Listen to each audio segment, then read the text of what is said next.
우리가 평소에 빛에 대하여서 소중함을 잘 느끼지 못합니다. 그러다가 왜냐하면 아침이 되면은요 해가 뜨고 밤이 되면은 불을 켜면 되잖아요. 그렇죠? 제가 어렸을 때에 화장실 가는 게 참 무서웠어요. 왜 그러냐면은 지금이야 화장실이 집 안에 있잖아요. 집 안에 있잖아요. 예, 그런데 저는 집 안에 있는 화장실을 쓰기까지 태어나서 초등학교 6학년이 돼서야 집 안에 있는 화장실을 쓰기를 시작했어요. 그동안 어떻게 썼느냐? 바깥에 있는 화장실이요. 그것도요 그냥 화장실이 아니에요. 진짜 말 그대로 똥통이에요. 똥통 뭔지 아시죠? 농약 주는 500짜리 그거 있잖아요. 1000짜리 그걸 밑에다 놔요. 저희가 양계장 할 때 처음 시작할 때 저희 아버지가 진짜 땡전 한 푼 없이 그냥 시작을 하셨다고 했잖아요. 그러니까 화장실은 사람 싸고 먹으려면 화장실은 있어야 될 거 아니에요. 그러니까 그 통을 갖다가 땅에다 묻었어요. 근데 깊게 파는 게 힘들었나 봐요. 올라가야 돼요. 근데 그게 지혜인 것 같긴 해요. 그렇게 해야 뱀도 없고 벌레도 덜 오고. 그 위에다가 강목 있죠? 이런 거 똥통 위에다가 강목을 놓고 화장실 쓸 수 있을 정도로 올라가면은 천장이 다니까 이러고 들어와가지고 이러고 해야 되는 거예요. 그러면은 밤에 가려면요 사실 무서운 건 없어요. 벌레, 뱀 이런 것들 있잖아요. 이런 게 무서운 거예요. 예. 그냥 언젠가 한번 너무 잘못하다가 그 최고 무서운 건 뭐냐면요 벌도 아니에요. 벌이면요 밤에는 벌 안 움직이잖아요. 최고 무서운 거는 쇠파리 있잖아요. 소 피 빨아먹는 거. 저 그거 지금도 싫어요. 예. 화장실에서 큰 거를 눕는데 그게 다리를 물은 거예요. 엉덩이 있는 이쪽을. 근데 어떻게 해요? 아무것도 안 보이는데. 갈 때도 그러니까 후라시 하나 들고 가가지고 그냥 후라시 하나 막 들고 바깥으로 가가지고 그러는데 저는 빛의 소중함을 알아요. 예. 참 빛이 소중해요. 여러분 그런데 앞이 보이지 않으면은 그렇죠. 한 걸음 내딛는 것도 어렵고요. 익숙한 길도 낯설죠. 우리 신앙도 그렇습니다. 하나님의 말씀이라고 하는 그 빛이 있을 때는 우리가 분별력이 있어요. 우리 마음속에 하나님의 말씀의 빛이 있으면은 우리가 분별력을 가질 수가 있어요. 그래서 뭐가 옳고 그르는지 또 어떻게 해야 하는지를 하나님 말씀이 또한 성령님께서 우리를 가르쳐 주셔서 우리가 잘 앞으로 나아갈 수가 있는 거예요. 그런데 하나님의 말씀을 떠나고 그 말씀을 거부하고 하나님께로부터 멀어지면 우리의 마음도 우리의 영혼도 조금씩 어두워지는 겁니다. 처음에는 어때요? 괜찮은 것 같아요. 처음에는 괜찮은 것 같은데 결국 무엇이 옳고 그른지조차 구별할 수 없는 그런 상황까지 빠지게 된다라는 겁니다. 오늘 본문은요 애굽에 내린 9번째 재앙이 기록이 되어 있습니다. 9번째 재앙은 흑암의 재앙이죠. 몇 가지가 있죠 재앙이? 10개. 10개 중에 오늘 몇 번째요? 9번째. 다 왔어요. 다 왔는데 이 말씀을 통해서 우리가 하나님 말씀을 거부한 사람이 얼마나 깊은 어둠에 빠질 수 있을까? 이것을 오늘 말씀 속에서 깨달을 수가 있습니다. 말씀을 통하여서 하나님께서 우리에게 주시는 빛이 무엇인지 그리고 그 빛을 따라 살아가는 믿음이 어떠한 삶인지 우리가 말씀을 통하여서 은혜를 누리는 귀한 시간 되기를 소망합니다. 우리가 말씀을 보면은요 첫 번째 같이 읽어보도록 하겠습니다. 하나님을 거부하면 삶은 점점 어두워집니다. 9번째 재앙은 지금까지 재앙은 조금 달라요. 이전에는 개구리, 파리, 우박 눈에 보이는 이런 재앙인데 오늘 말씀에는 이 흑암의 재앙인데 온 땅이 애굽 땅에 온 애굽 땅에 흑암이 임하는 겁니다. 21절 말씀 한번 같이 읽어볼까요? 여호와께서 모세에게 이르시되 하늘을 향하여 내 손을 내밀어 애굽 땅 위에 흑암이 있게 하라. 곧 더듬을 만한 흑암이니라. 예. 어떻다는 거예요, 이 흑암이? 더듬을 만한 흑암. 더듬을 만한 흑암.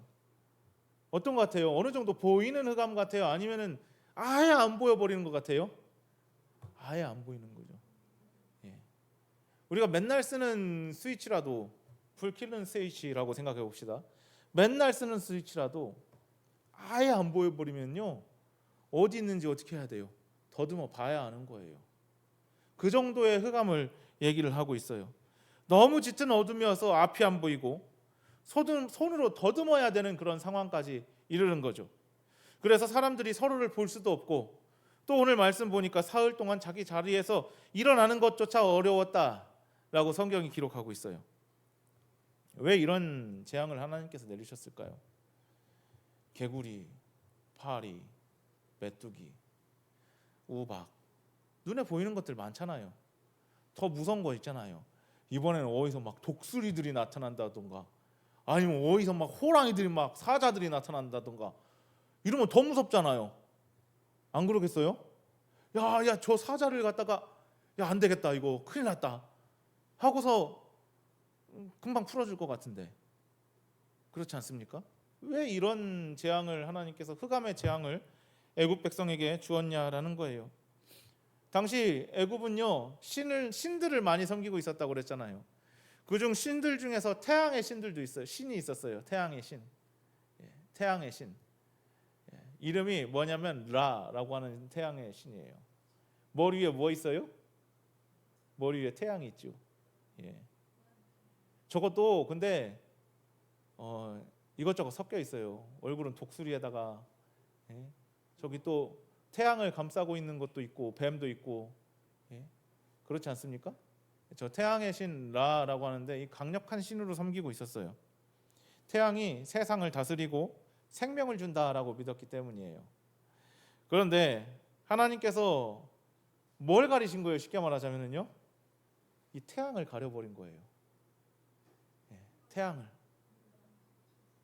태양을 가렸다고 하는 것은 또 다른 의미로는 뭐예요? 그 태양의 신 라를 가려버렸다는 거예요. 그러면은 태양의 신 라가 힘이 있고 살아있고 능력이 있었다면은, 하나님께서 어둠으로 가리시고 흑암을 덮여가지고 아무것도 안 보이는데, 저 신 라가 능력이 있었다면 뭐예요? 빛으로 뚫었어야죠. 어림없지 하면서 빛으로 뚫었어야죠. 그런데 아니에요. 뚫지 못하였어요. 한순간에 애국을 어둠으로 덮어버리셨어요. 그래서 참된 빛은 태양이 아니다, 저 태양의 신 라가 아니다, 바로 하나님께서 참된 빛이신 분이시다, 하나님께서 주관하는 것이다, 이것을 지금 보여주고 계시는 거예요.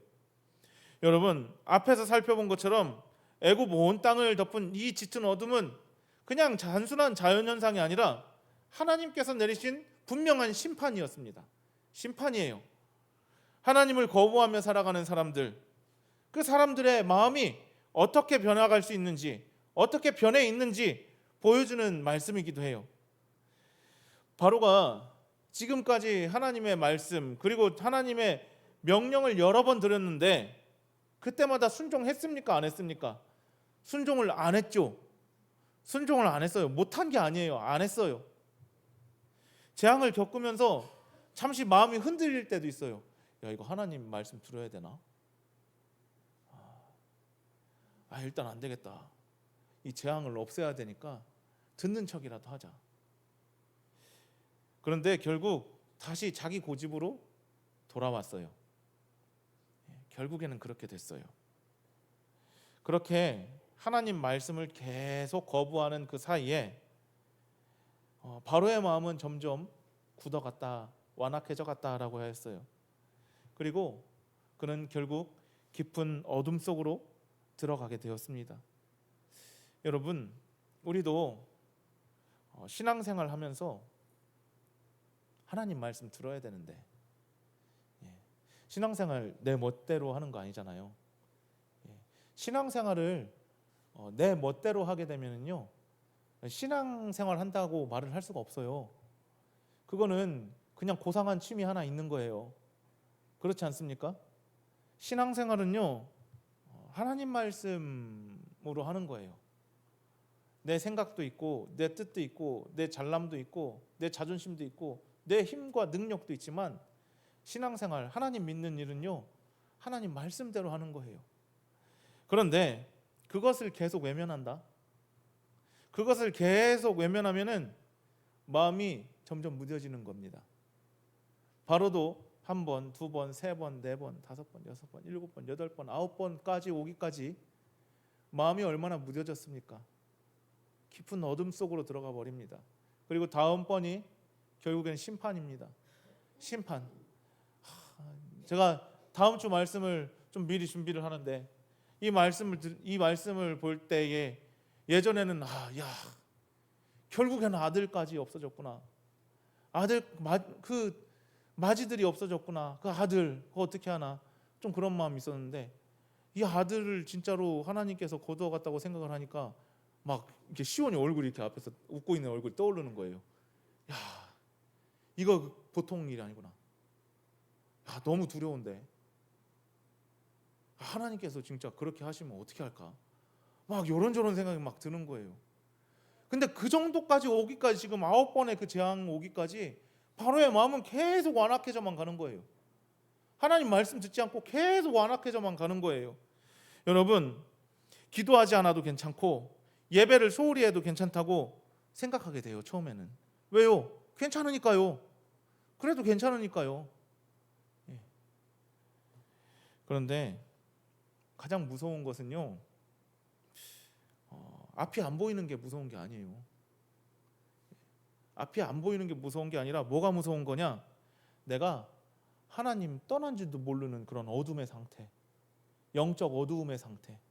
내가 지금 하나님 떠나 있는데 내가 하나님 떠나 있는 줄도 모르는 그런 영적 무감각의 상태가 더 무서운 거예요. 여러분, 하나님께서는 우리에게 말씀하실 때에 왜 말씀하시느냐? 우리를 어둠 속에 두기 위하여서 말씀하시는 것이 아니에요. 하나님께서 말씀하시고 깨닫게 하시고 우리에게 계속해서 요구하시고 촉구하시는 것이 우리를 어둠 속에 그냥 두려고 하나님께서 우리에게 그렇게 하시는 것이 아니라는 거예요. 무엇이냐? 그러면 하나님은 우리를 빛 가운데로 부르시기 위하여서, 빛 가운데로 인도하시기 위하여서 말씀하시는 하나님이시라는 것을 우리가 기억하시기 바랍니다. 그래서 하나님의 말씀은 우리의 길을 비추는 뭐라고 그랬어요? 내 발등상에 뭐라고 그랬어요? 등불이라 하였어요. 여러분, 그래서 세상의 어둠을 두려워하는 것보다 우리 발등상의 등불인 하나님 말씀을 붙들며 살아가는 저와 여러분 되시기를 주님의 이름으로 소망합니다. 오늘 성경에 보니까 이 애굽은 어둠 가운데 있었는데 이스라엘 백성이 거하는 곳에는 뭐가 있었다라고 했어요? 빛이 있었다라고 하였어요. 여러분, 이 세상이 어두워지고 그리고 우리 상황이 어두워지고 내가 어쩔 때는 내가 영적으로 하나님을 떠난 것 같은 그런 상황, 그리고 그것을 알지 못하는 상황 가운데 있더라도 우리가 말씀의 빛을 사모하고 하나님께 거하기 원하고 또 하나님 말씀을 사모하고 그 말씀을 따른다면은 마치 이스라엘 백성들 있는 곳에는 빛이 있었더라 하신 것 같이 우리 삶에도 하나님의 빛이 우리의 발등상의 등불이 되어서 우리를 인도하시고 살리시고 구원하시는 은혜를 허락하여 주실 줄 믿습니다. 그런 은혜 가운데 살아가는 저와 여러분 되시기를 주님의 이름으로 소망합니다. 두 번째로는요, 같이 읽어보도록 하겠습니다. 빛을 선택하는 사람은 끝까지 타협하지 않습니다. 아멘. 하여튼 흑암의 재앙이 끝났어요. 끝났어요. 끝나고 난 다음에 바로가 뭘 하냐면요, 다시 모세를 부릅니다. 이번에는 이전보다 더 큰 양보를 하는 것처럼 보여요. 그래서 오늘 성경에 보면은 너희는 가서 여호와를 섬기되 너희의 뭐는 두고 가라고 그래요. 여기 보니까 양하고 소는 머물러 두고 너희 어떤 것들을 어린 것들은 너희와 함께 갈지니라. 다 가. 그런데 소와 양은 여기다 두고 가. 여기다 두고 가. 가려면 가. 근데 소와 양은 두고 가. 왜 가축 남겨두고 가라고 했을까요? 왜 가축을 남겨두고 가라고 했을까요? 왜 그랬을 것 같아요? 자기네가 키우려고 키워가지고 새끼도 내고 고기도 먹고 털도 쓰고 그래요. 좋아요. 그런 이유가 분명히 있을 거예요. 그런데 또 한 가지 이유가 있어요. 우리 본문에는 말은 안 하고 있어요. 이것은 바로가 양과 소 머물러 두고 가라는 이유가 본문에는 이야기는 안 돼 있어요. 송희순 권사님 말씀도 일리가 있고 맞는 말이에요. 그런데 또 이런 의미를 우리가 유추는 해볼 수가 있어요. 왜? 여러분 이스라엘 자녀들에게 이스라엘 백성들에게 이 소와 양과 같은 것들이 그냥 단순한 재물입니까? 재산입니까? 잘 생각을 하면은 이 사람들 제사 드릴 때 뭐 써요? 흠없는 거 쓰잖아요. 그렇죠? 흠없는 양, 흠없는 소 쓰잖아요. 하나님께 예배 드리려고 하면은 이게 필요한 거예요. 그리고 이것을 통하여서 이들이 생계를 유지를 하잖아요. 그러니까 영적인 것들도 생계 유지의 육적인 것들도 다 빼앗겠다라는 거예요. 그냥 맨몸으로 나가라는 겁니다. 맨몸으로 나가라는 거예요. 맨몸으로 나가서 그냥 니들 가서 살 길 살으라는 거예요. 결국은 뭐라는 거예요? 맨몸으로 나가면은 니들이 어디서 거기서 광야에서 버티겠느냐 이겁니다. 결국에는 돌아오겠지. 돌아오게 해야겠다. 그래서 결국은 돌아와서 다시 내 손 안에 묶여 있어야겠다. 이 생각을 한 거죠. 여러분, 그런데 모세가요 분명하게 대답합니다. 어떻게 대답하는지 우리 26절의 말씀 같이 읽어보도록 하겠습니다. 우리의 가축도 우리와 함께 가고 한 마리도 남길 수 없으니 이는 우리가 그 중에서 가져다가 우리 하나님 여호와를 섬길 것임이며 또 우리가 거기에 이르기까지는 어떤 것으로 여호와를 섬길는지 알지 못함이니이다 하나. 아멘.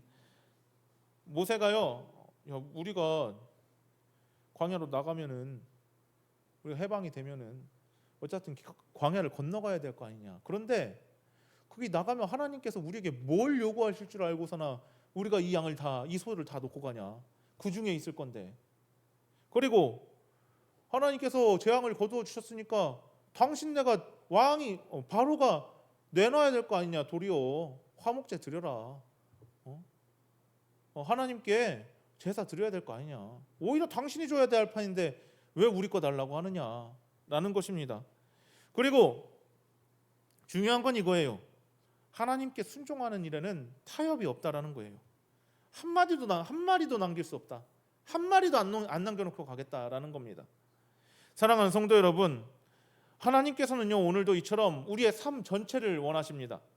예배만 드리고 삶은 그냥 내 마음대로 살아가는 그런 신앙이 아니라 가정에서도 일터에서도 하나님을 주인으로 모시는 그 신앙, 그 믿음을 하나님께서는 원하십니다. 세상과 하나님을 한 손 한 손 또 혹은 한 다리 한 다리 이렇게 함께 붙잡거나 걸쳐 놓으려고 하는 신앙은 결국 우리를 옛 삶으로 이끌어가 버리는 거예요. 끌어당겨 버리는 거예요. 애국과 바로는요 하나님을 거부한 결과 오늘은 어떤 재앙이 맺죠?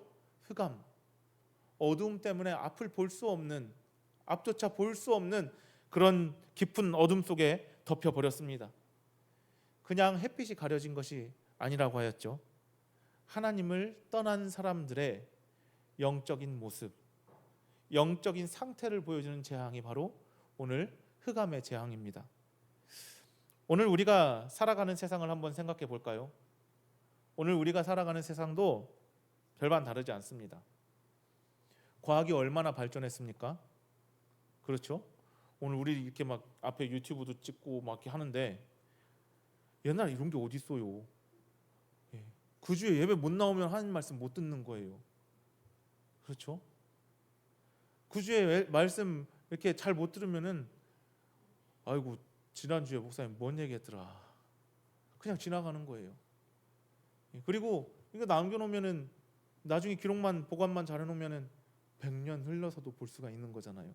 아 그때 이런 일이 있었지. 참 좋기는 해요.